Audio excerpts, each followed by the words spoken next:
Bismillahirrahmanirrahim. Assalamualaikum warahmatullahi wabarakatuh.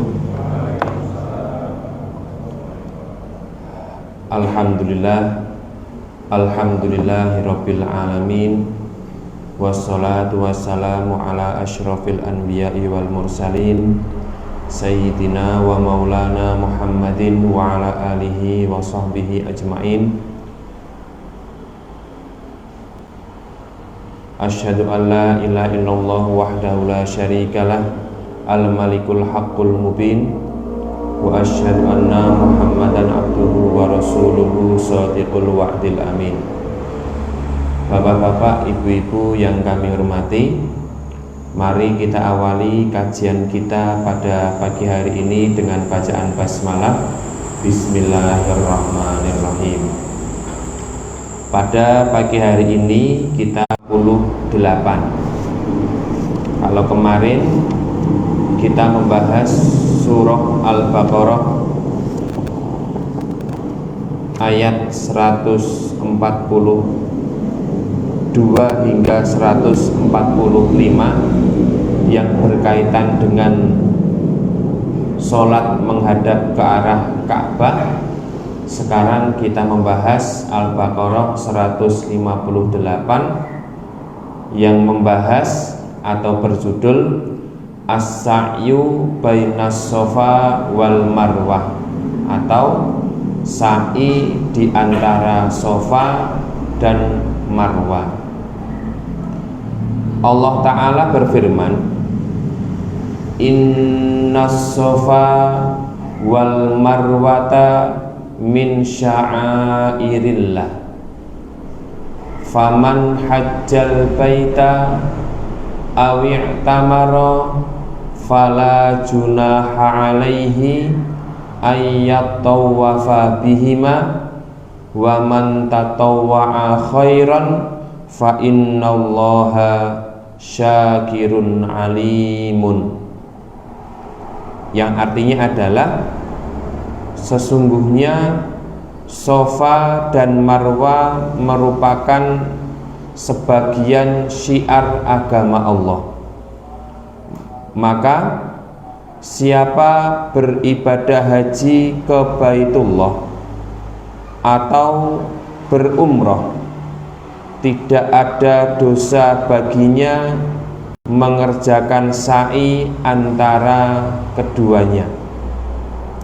Siapa dengan kerelaan hati mengerjakan kebajikan, maka sesungguhnya Allah maha mensyukuri lagi maha mengetahui.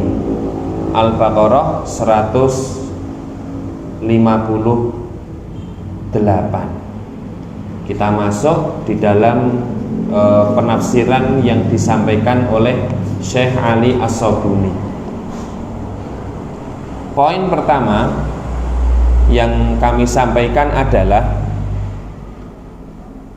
kaitan antara ayat ini dengan ayat sebelumnya. Imam Al-Fakhru mengatakan, I'lam, ketahuilah, anna ta'alluqa hadhil ayah bima qablaha. Ketahuilah bahwasanya hubungan antara ayat ini, yaitu mengenai sa'i di antara Shafa dan Marwah, dengan ayat sebelumnya yang membahas tentang sholat menghadap ke arah kiblat, huwa annallaha ta'ala, yaitu Allah Ta'ala bayyana, menerangkan, annahu innama hawwalal qiblah ilal Ka'bah, bahwasanya Allah merubah arah kiblat dari Baitul Maqdis ke Ka'bah. Untuk apa alasannya? Kata Al-Fakhru Ar-Razi, liyutimma in'amahu ala Muhammadin wa ummatihi, yaitu untuk menyempurnakan nikmat yang Allah berikan kepada Nabi Muhammad dan kepada umatnya. Jadi sholat yang dulu menghadap ke arah Baitul Maqdis kemudian dirubah ke Masjidil Haram, kemudian ada syariat sa'i di antara Safa dan Marwah. Kata Imam Al-Fakhr Ar-Razi mengatakan ini dilakukan untuk menyempurnakan nikmat Allah yang Allah berikan kepada Muhammad dan kepada umatnya.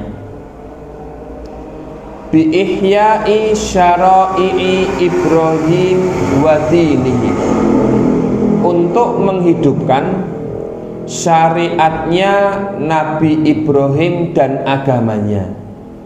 Terus salah satu ciri khas ibadah haji itu adalah melakukan ritual yang dilakukan oleh Nabi Ibrahim dan mengulang kembali ritual yang dilakukan oleh istrinya yang bernama Hajar. Lah, ritual Nabi Ibrahim dan ritual Hajar di Mekah lalu dilaksanakan oleh umat orang-orang Arab dan juga dilaksanakan oleh umat Islam. Lalu ini dihidupkan kembali.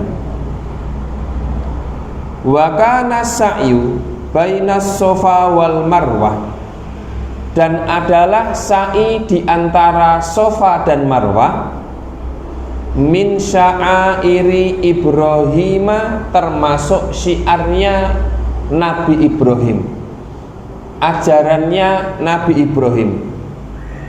Kama fi qissati bina'il Ka'bah, sebagaimana kisah dibangunnya Ka'bah. Wa sa'yu Hajar bainal jabalaini, dan lari-larinya kecil Hajar di antara bukit Safa dan bukit Marwah. Falamma kanal amru kadzalik, maka disebabkan perkara itu, zakarallahu ta'ala hadzal hukma, Allah menjelaskan tentang hukum ini akibatil kal ayah, setelah ayat itu. Terus yang membangun Ka'bah adalah Nabi Ibrahim. Kemudian Ka'bah itu menjadi kiblat sholatnya umat Islam. Lalu ada ayat lagi yang menjelaskan tentang sa'i di antara Safa dan Marwah yang dilakukan oleh istrinya Ibrahim yang bernama Hajar. Nah, sehingga ada hubungannya antara Ka'bah yang dibangun oleh Ibrahim dan ritual lari-lari kecil antara Safa dan Marwah yang dilakukan oleh Siti Hajar. Terus niku wonten gaduane. Lah gaduane itu ya di dalam Al-Baqarah 142 sampai 145, kemudian digadokke kalian surat Al-Baqarah 158. Itu ada hubungannya. Hubungan antara Ka'bah yang dibangun oleh Ibrahim dan hubungan sa'i di antara Safa dan Marwah yang dilakukan oleh Hajar. Terus itu satu keluarga. Nah, itu hubungannya. Kemudian kita membahas poin yang kedua adalah penjelasan kata per kata di dalam ayat ini. Allah mengatakan innas sofa, sesungguhnya Safa, wal marwata, dan Marwah. Kalau di dalam bahasa Arab ini sebenarnya ini ada satu kata yang dihapus, tetapi kalau kata itu dihapus orang akan faham. Apa kata yang dihapus ini? Kata Syekh Ali As-Sabuni, ada kata sa'yun. Terus Kalau ayat ini sebenarnya kalau ada kata yang tidak dihapus, bunyinya inna sa'yas sofa wal marwah. Sesungguhnya lari-lari kecil di antara sofa dan marwah.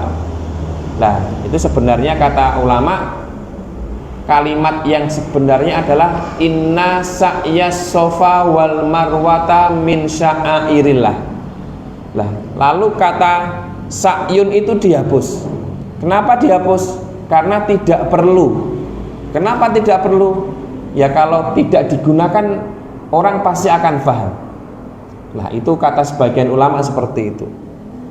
Nah, sekarang kita membahas lafal inna, sesungguhnya as-sofa. Apa itu sofa?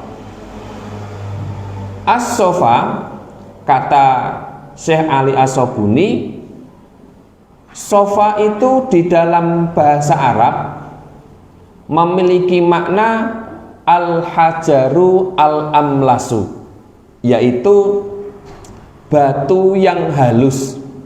Terus sofa itu secara bahasa adalah al-hajaru al-amlasu, atau batu yang halus. Lalu dari kata sofa ini muncullah kata sofwanun. Apa itu sofwan? Sofwan itu katanya al-hajaru al-amlasu as-solbu, batu yang halus dan licin serta keras. Itu secara bahasa sofa itu bisa dinamakan dengan sofwan, yang artinya adalah batu yang halus dan licin serta sangat amat keras. Itu secara bahasa yang pertama. Kemudian secara bahasa yang kedua, ada yang mengartikan sofa itu kullu hajarin, setiap batu, la yukhalituhu ghairuhu min turabin autinin, segala batu yang tidak tercampur oleh debu maupun tanah. Jadi sofa itu segala batu yang tidak pernah tercampur oleh debu maupun tanah. Terus ya benar-benar batu yang mulus, yang licin, yang halus, tidak tercampur oleh tanah maupun debu. Sehingga Allah mengatakan dalam Al-Baqarah 264, Allah mengatakan famathaluhu kamathali sofwanin, permisalan orang yang sedekah namun riya seperti apa? Seperti air yang menetes di batu yang mulus, halus dan lancar.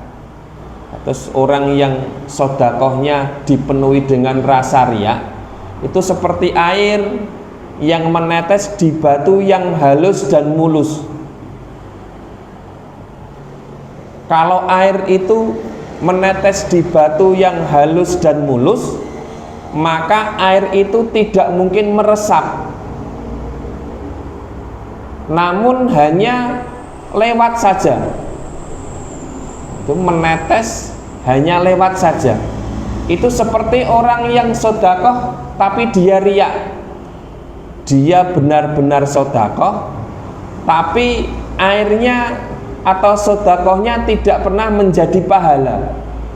Kalau air itu kan menetes ke tanah, biasanya air itu meresap ke dalam tanah. Lah, itu ibarat orang yang sodakoh dengan ikhlas. Dia seperti air yang menetes ke tanah kemudian masuk ke dalam tanah, alias sodakohnya diterima. Kalau orang yang sodakohnya itu riya, itu diibaratkan oleh Allah orang seperti air yang menetes di batu batunya halus, mulus, licin, tapi hanya lewat, berarti tidak meresap ke dalam tanah. Lah berarti bagaimana? Ya tidak ada manfaatnya. Terus Allah itu memberikan permisalan orang yang sodakohnya riya, ya seperti orang yang seperti air yang hanya mengalir di batu saja yang mulus niku, tidak pernah meresap ke dalam batu. Nah ini permisalan. Terus kata sofa dan sofwan itu artinya hampir sama. Secara bahasa adalah batu yang halus dan keras. Inna sofa, sesungguhnya sofa, wal marwata, dan marwah. Apa makna dari marwah? Berkata salah seorang ulama yang bernama Al-Khalil, marwah adalah al-hijarah makana abyad amlas solban syadidas solabah. Marwah itu secara bahasa adalah batu yang berwarna putih, yang halus tetapi amat sangat keras. Jadi marwah itu batu yang berwarna putih tetapi sifatnya sangat keras. Itu namanya marwah. Dan jamaknya bernama marwun. Marwun, marwan, marwin. Kula niku bibar sinau kitab niki, kula niku kemutan gadah paklik naminipun Marwan. Nah, niku piantun bekonan. Nah, Marwan niku paklik kula gadah bapak jenenge Sofwan. Lah nggih gathuk berarti. Bapake jenenge Sofwan, anake jenenge Marwan. Berarti sama-sama batu. Marwan kula nggih marwan iki artine napa? Nek miturut teng penjelasan niki marwan iku artine watu sing atos, sing rupane putih. Niku sofa kalian marwan.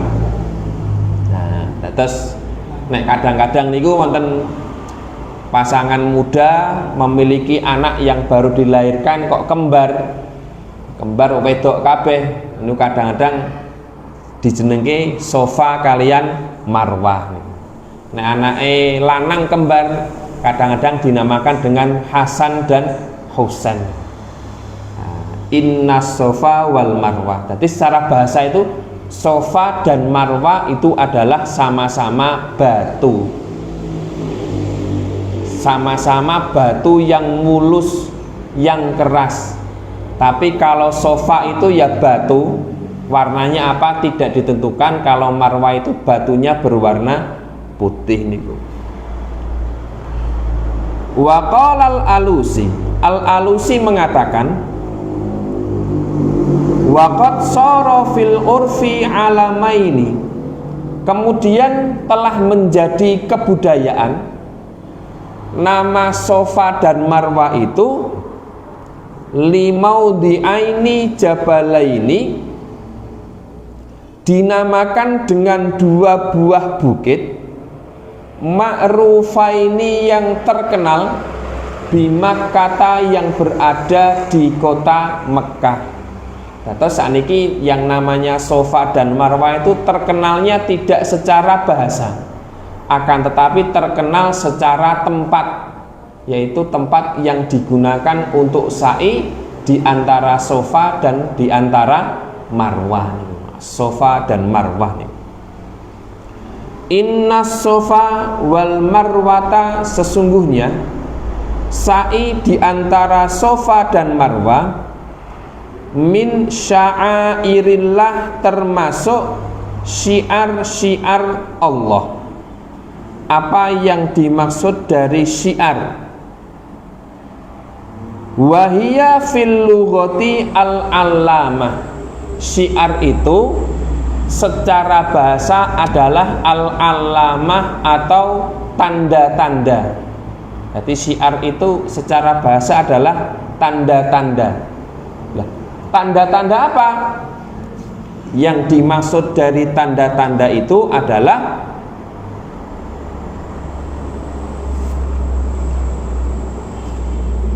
Wasya'air tutlaqu ala kulli ma'alimiddin. Yang namanya syiar itu segala sesuatu yang menjadi tanda-tanda agama. Allati ta'abbadnallaha, yang mana kita beribadah kepada Allah. Jadi syiar itu apa? Segala sesuatu yang dianggap sebagai tanda-tanda agama Allah, yang mana kita beribadah kepada Allah. Apakah tanda-tanda itu bersifat tempat atau ritual ibadah? Seperti apa? Kat tawaf. Tawaf itu syiar, itu ibadah. Was-sa'i, sa'i itu adalah syiarnya Allah. Wal adzan, adzan itu syiar. Mekah itu syiar. Ka'bah itu syiar. Bukit Sofa dan Marwah itu adalah syiar. Sehingga kata Syekh Ali As-Sabuni, wal muradu anna hadzainil maudu'aini, yang dimaksud dari dua tempat ini yaitu Sofa dan Marwah sebagai syiar, min alamati dinillah, alias tanda-tanda daripada agama Allah. Terus min sya'airillah, yaitu bagian dari tanda-tanda agamanya Allah. Niku syiar nih.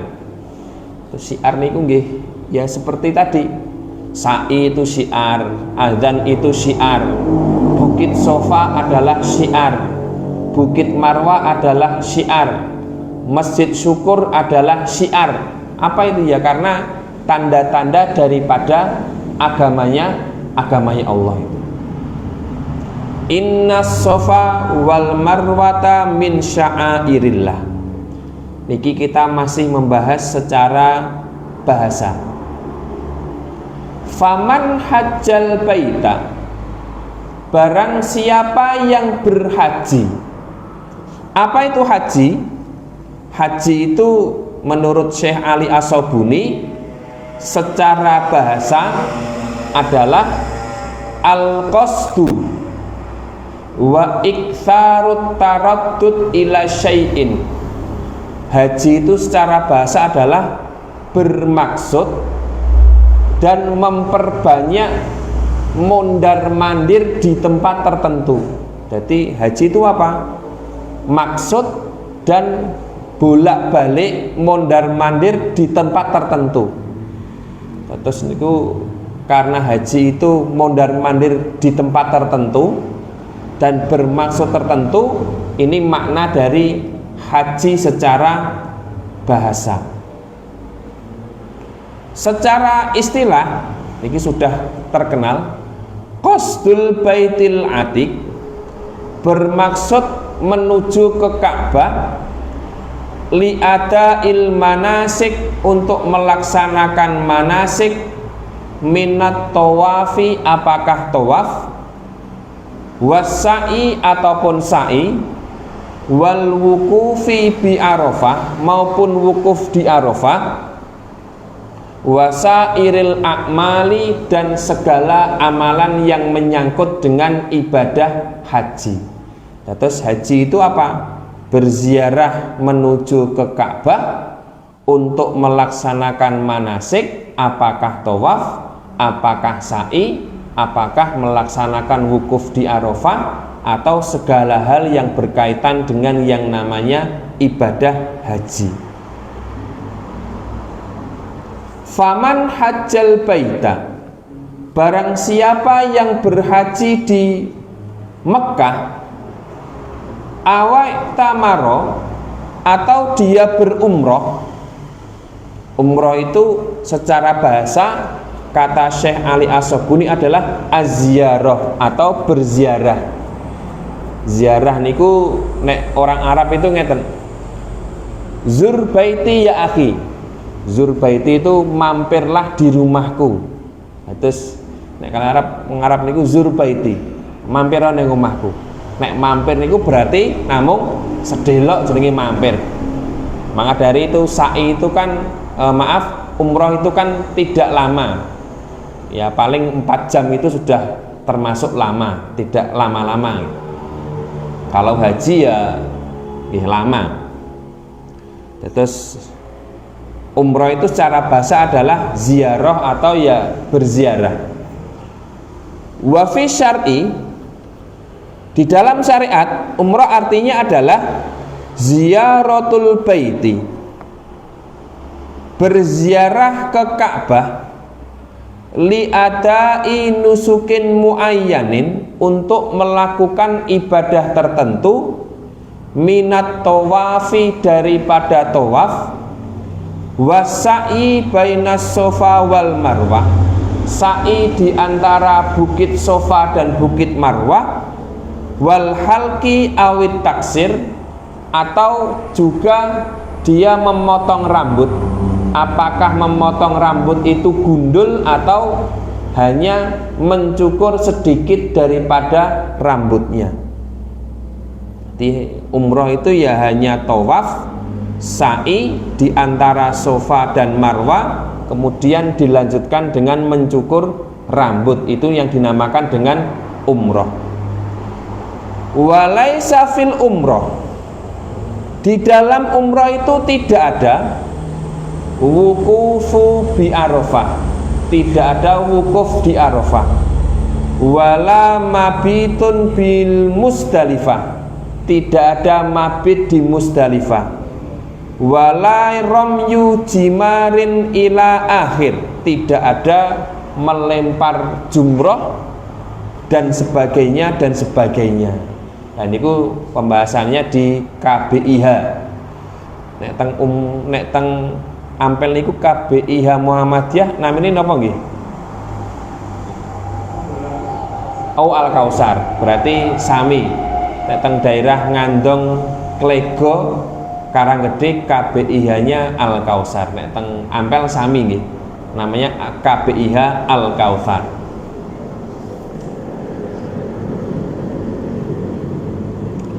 Faman hajjal baita, barang siapa yang berhaji atau umroh, fala junaha alaihi.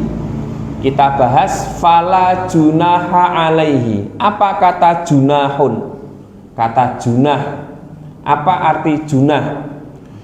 Junah itu artinya adalah,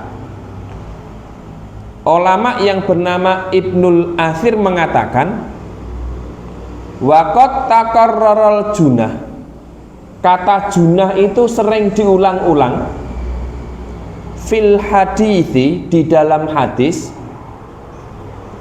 fa aina waroda, di mana ada kata junah, fa maknahu artinya adalah al ismu wal mailu, artinya bisa dosa, artinya bisa condong.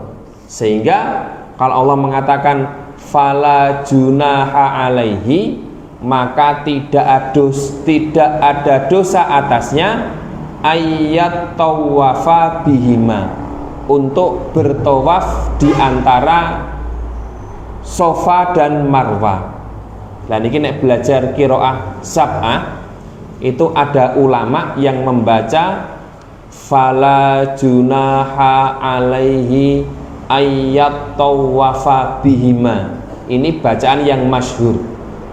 Tetapi ada ulama itu yang membaca,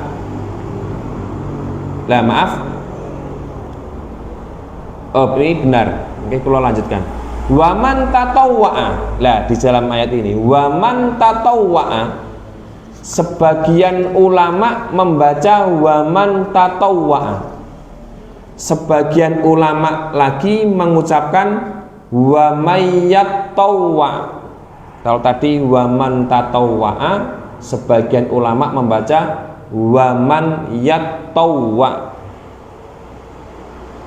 Dan barang siapa yang melakukan ibadah tatawwu khairan, dan itu sangat bagus, fa innallaha, maka sesungguhnya Allah syakirun, zat yang maha mensyukuri.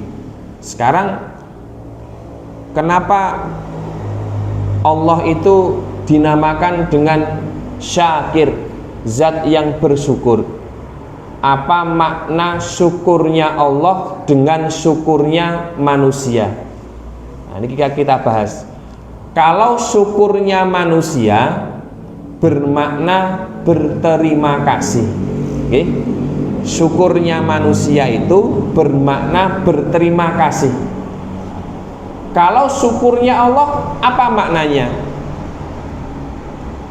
Asyukru maknahu, syukur itu bermakna muqabalatun nikmah wal ihsan, membalas nikmat dan kebaikan, bisanai wal irfan, dengan cara memuji dan dengan cara mengakui.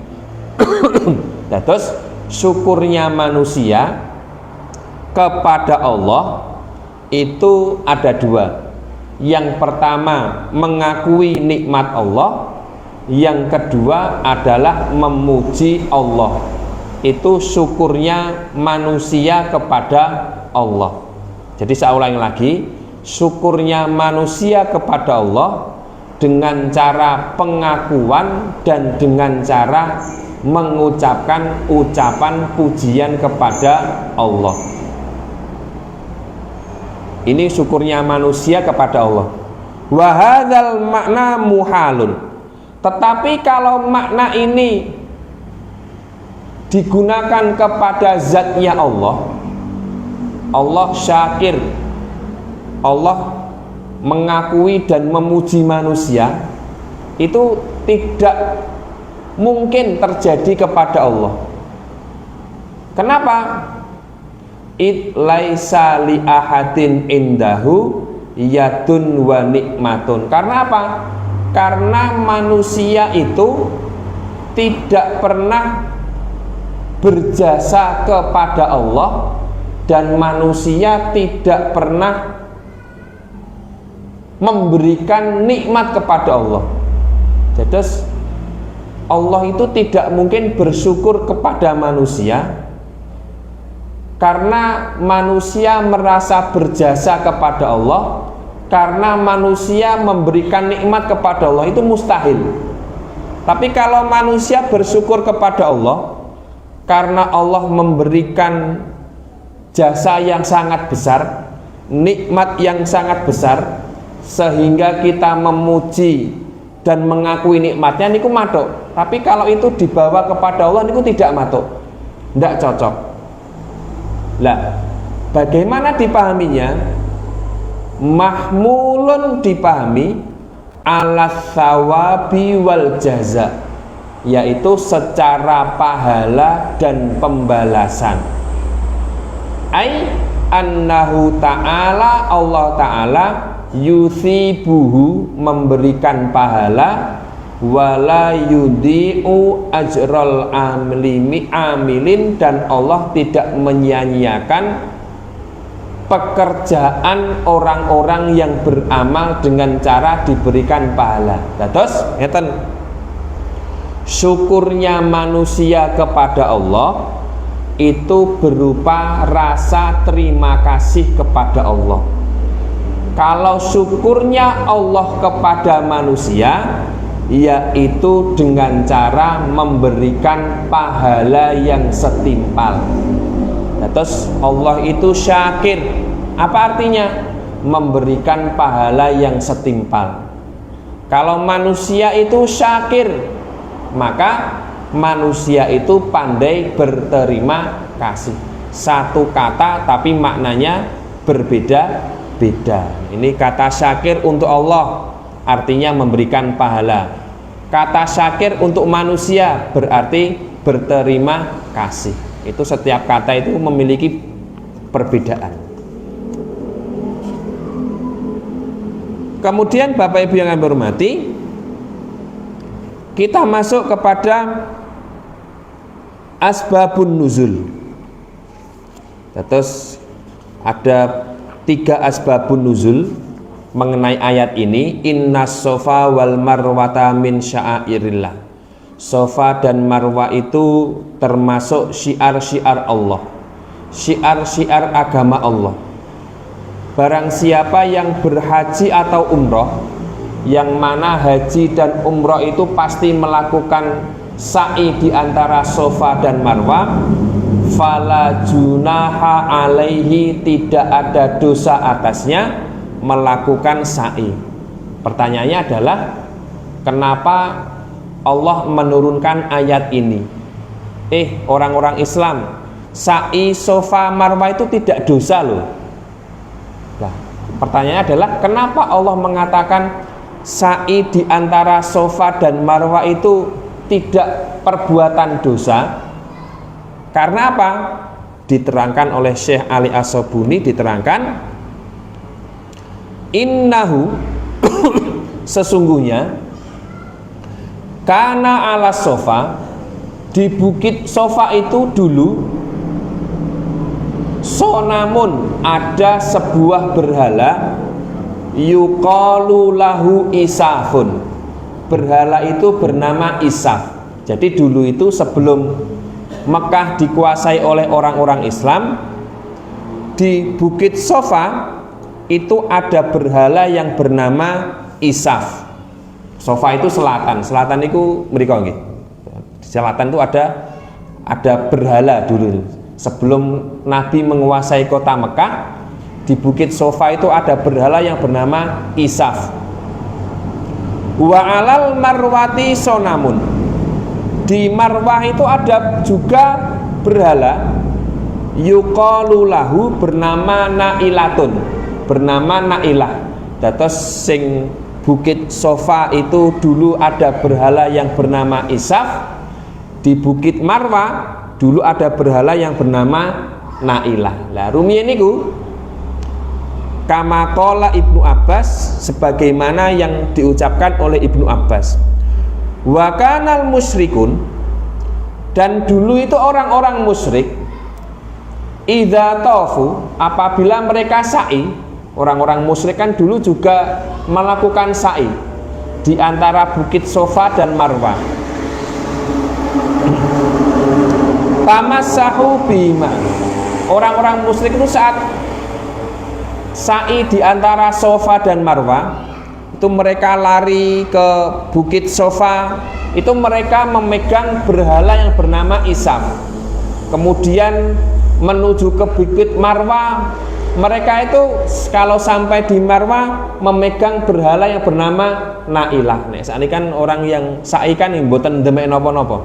Lah ini zaman dahulu itu orang-orang musyrik teng sofa sa'i demek sing jenenge berhala yang bernama Isaf. Terus mulai meneh teng marwah itu memegang berhala yang bernama Nailah. Lah itu orang-orang musyrik niku nek saine ngoten niku. Fa khosyal muslimun, orang-orang Islam itu takut, ndak cocok, ayyatashabbahu bi ahlil jahiliyah, kalau tasyabuh, kalau meniru orang-orang Arab jahiliyah. Wah, ini aku sa'i sofa marwah koyok-koyok tasyabuh, meniru-niru orang-orang kafir jahiliyah.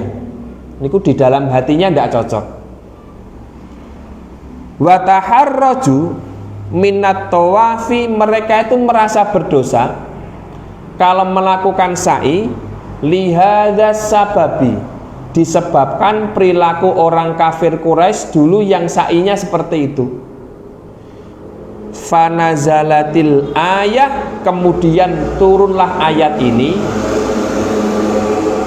Faman hajjal baita awi tamaro, barang siapa yang haji atau umroh, yang mana umroh dan haji harus sa'i di antara sofa dan marwah, fala junaha alaihi ayat tawafa bima, maka tidak berdosa kalau kalian sa'i di antara bukit sofa dan marwah. dan itu tidak termasuk tasyabuh dengan orang-orang kafir. Kenapa? Kalau orang-orang kafir itu sa'inya tidak lillahi ta'ala, tapi karena ingin menyembah berhala yang bernama Isaf dan Nailah. Kalau orang-orang Islam, mereka sa'i di antara Safa dan Marwah disebabkan karena lillahi ta'ala, mengikuti ajarannya Nabi Ibrahim. Fanazalat ayah, turunlah ayat ini, tadfa'ul haraj anhum, untuk menghilangkan rasa berdosa kepada mereka. Li'annahum, karena mereka innama yas'auna lillah, orang-orang Islam itu sa'inya karena Allah, lalil asnam, tidak disebabkan karena berhala. Terus ya tidak apa-apa. Dulu niku nek ngibadah niku lah kena mel-melu wong kafir pripun nggih. Nabi diturunkan ayat. Oh, tidak apa-apa. Nah, itu yang namanya sa'i di antara Safa dan di antara Marwah. Itu asbabun nuzul yang pertama. Lalu asbabun nuzul yang kedua dan ketiga ini insya Allah akan kita bahas pada pertemuan selanjutnya. Nah, terima kasih. Kalau ada benarnya dari Allah, ada salahnya dari saya sendiri. Wassalamualaikum warahmatullahi wabarakatuh. Mungkin ada yang mau ditanyakan, kalau bisa dijawab, dijawab. Monggo Pak.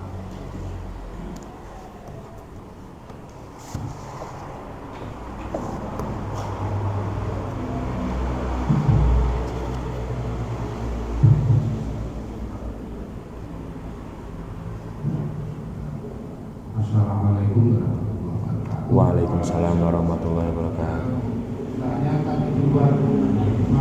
Nggih. Dalam kehidupan ini kita itu kampung misalnya. Di kampung. Ya, semua tidak muslim. Semua tidak muslim. Karena si mati itu ada kematian orang kafir. Kita itu kan tidak berkewajiban layak nantinya. Tapi di kampung itu kita ditugaskan gotong royong membuat ruang lahan. Itu gimana sih? Nggih. Yang kedua, orang yang masbuk dalam menjalankan sholat berjamaah itu apa ya nilainya pun apa ya terkurangi misalnya itu tadi.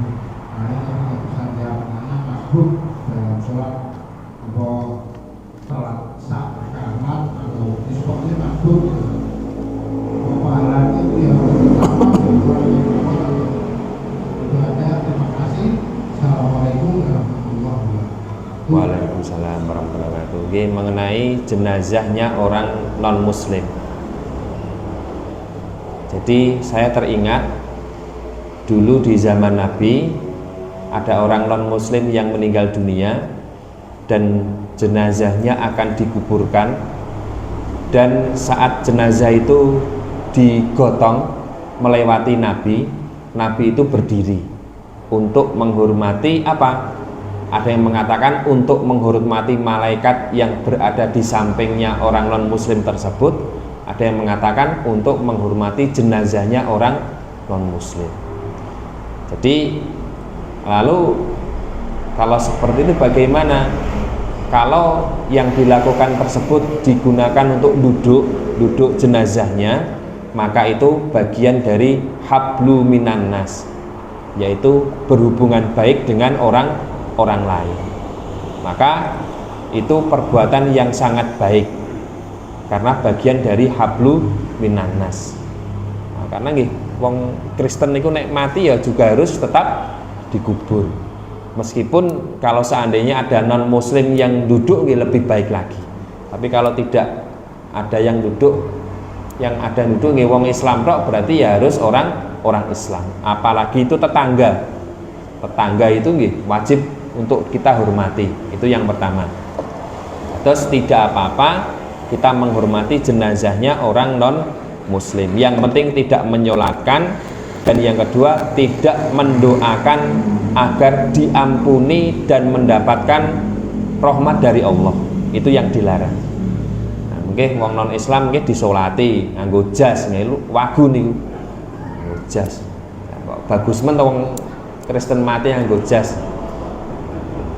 Nganggo jas, sing wedok nganggo pakaian pengantin yang berwarna putih. Nah, ini nggih. Lalu yang kedua, orang yang masbuk apakah mendapatkan pahala penuh? Ya, kalau menggunakan keumuman hadis, maka orang itu pasti akan mendapatkan pahala yang penuh kalau menggunakan keumuman hadis. Tetapi kalau ada orang yang hobinya itu makmum masbuk terus, itu perbuatan yang tidak baik. Makmum masbuk itu mboten pati sae nih. Wong salat wong telat mawon nih.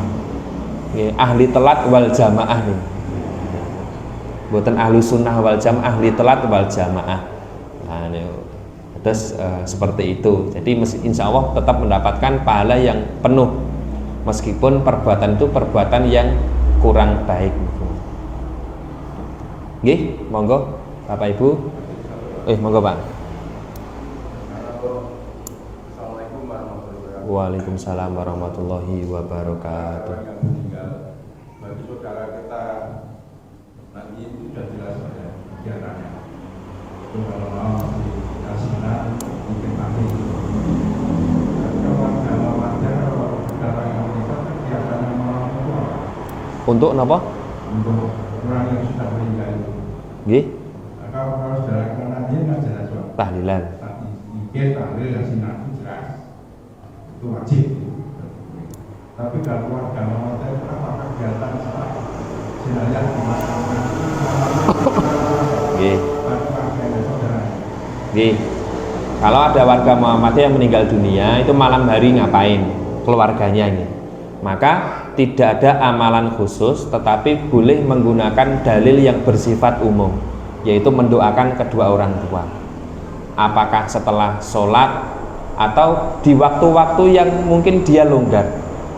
Terus itu tidak apa-apa. Terus nyuwun ngapunten, kalau ada orang Muhammadiyah meninggal dunia, keluarganya meninggal dunia, terus seakan-akan belas tidak mau mendoakannya, tetap harus kita doakan, meskipun caranya mungkin berbeda. Mungkin di Muhammadiyah tidak tahlilan, ya kalau kita bibar sholat fardu kita doakan. Dan alhamdulillah, kapan mendoakan mayit? Ya tidak hanya hari ke-7, ke-40, ke-1000 mendak pisan mendak pindu. Setiap hari setelah sholat kita doakan. Sholat 5 waktu, setelah itu kita doa. Ngitungake wong mati, nggih bapak orang tua kita, itu tidak dibatasi waktunya.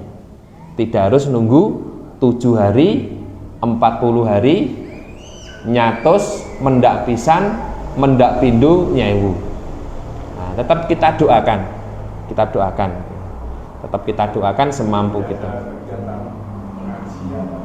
Setahu saya tidak ada kegiatan apapun. Kata Serumiyin niku bapak kula wasiat kalau saya mati ora usah dikai acara apa-apa, sing penting aku didongake wae. Niku bapak kula ngoten niku. Nggih akhire nggih teng kampung nggih rada rame niku. Diprotes kalih bulik-bulik kula niku. Lah bapakmu mati kaya glundungke kucing ning gone kuburan ngoten. Nggih kula jawab, jenengan tangklet teng kuburane kersane bapak pripun? Nek jawab alhamdulillah. Niku melengi ngoten niku. Mangtangati bapak kula niku.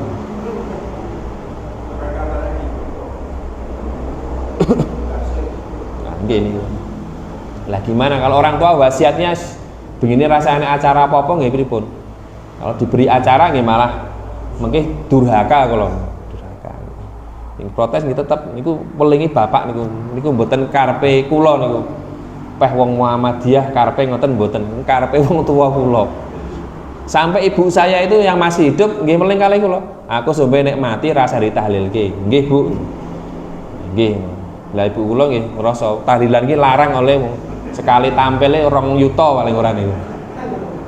Itu 2 yuta niku.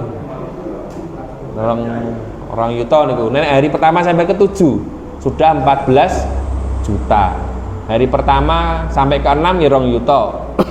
wong memberikan makan nggih. Hari ketujuh gandulane 2 yuta ping 6 12 yuta.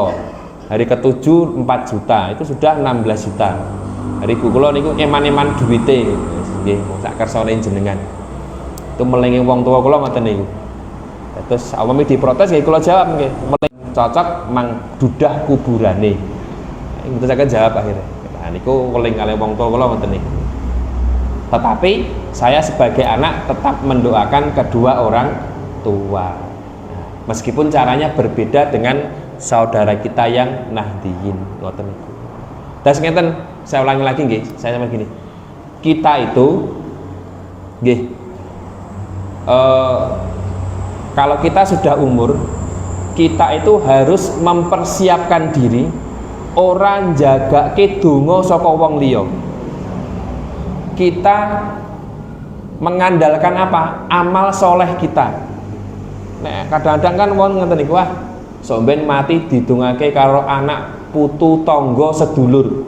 Iku sebenarnya nggih apik, tapi mboten sae.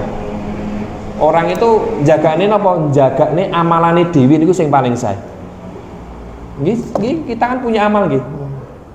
Sampai-sampai Allah mengatakan wa alaisa lil insani illa ma sa. Orang itu tidak akan mendapatkan kecuali usahanya. Nek kalau doa itu sampai. Ya kita kalau kita udah berumur nggih, jagane awake dhewe.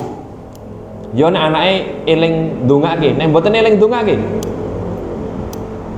Nah, nek mboten eling pripun? Ya tetap kita mengandalkan amal kita sendiri niku sing paling sae daripada jagake. Kadang-kadang sing wong rada nganyelke niku saat orang tuanya hidup niku padu mawon. Nek bapake wis mati niku tangisan, wah bapake ditahlilke terus kuburane dikijing sing apik. Nggih aneh niku. Saat bapaknya hidup mboten ngate ngabektine pas bapaknya sampun sedo. Lah niku yang merepotkan niku. Harusnya ngabekti ini anak itu saat orang tua masih hidup. Meskipun setelah mati pun bisa berbakti. Tapi ya selagi orang tua kita hidup kita maksimalkan. Orang tuane wis mati terus walah nguteng. Nah, terus wis mati uripe ora dibakteni kalih anake, terus ditumpuk kalih kijing sing pinten kuental iku. Wis bikin kijing. Lah niku termasuk makbarah bapak kula niku teng ngene makbarah niku paling jelek sendiri. Nggih namun dipatok kayu mawon mboten nate kula kijing, mboten nate kula napa-napake. Lah niku. Nah, sing penting anake ndongake. Kijing niku mboten penting. Sing penting anak niku ndongake. Lah kita bapak-bapak, ibu-ibu yang merasa sudah sepuh, mari kita mengandalkan amal soleh kita sendiri, ampun jagake donga saking wong liya. Ya, amal kita juga gini. Ya, yang bisa menyelamatkan kita itu kan ya amal ibadah kita sendiri. Nah, setelah kita beramal ibadah, kita baru mendapatkan rahmat dari Allah. Ewadine anak niku ndongake bonus niku. Bonus. Moko anak-anake tapi wonge mboten nate ngibadah. Mboten tepak nih. Ngoten nggih. Monggo kita akhiri dengan bacaan kafaratul majlis. Subhanakallahumma bihamdika asyhadu alla ilaha illa anta astaghfiruka wa atubu ilaik. Wassalamualaikum warahmatullahi wabarakatuh.